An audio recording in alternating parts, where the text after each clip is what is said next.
Mjukuu wangu, naomba unisaidie hata 500. Naweza kupata chochote kitu tumboni. Kwa kweli, tangia jana usiku sijala.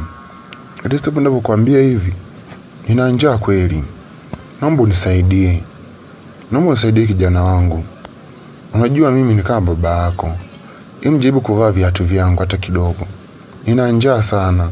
Leo ni siku ya pili. Siona chakula chochote. Japo nikiamua kuelezea historia ya maisha yangu, kwa kweli hautaweza kunielewa. Na hata kuniamini pia inahitaji muda, jana wangu. Naomba unisaidie. Hii ni dunia. Watu tunapita. Leo ukinisaidia mimi, na kesho wewe pia utasaidiwa na wengine. Naomba uniamini kwa hilo kijana wangu. Nisaidie angalau hata 200 tu. Kwangu itanitosha. Na nitakushukuru pia kijana wangu. Naomba sana.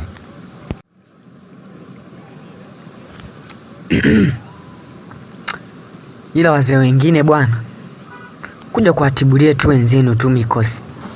Asubuhi unakuja kuomba hela. Nani ameuza saa hizi? Hivi wewe mzee, hauna watoto? Na ujana wako ulikuwa wapi?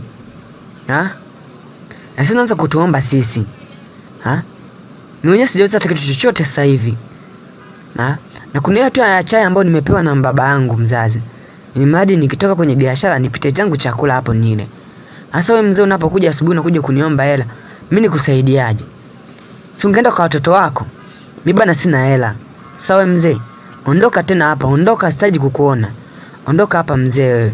Nataka tuzingie tuchawi tu. Muone na midevu yake. Nitenyewe midevu na kisu. Walete ushenzi hapa.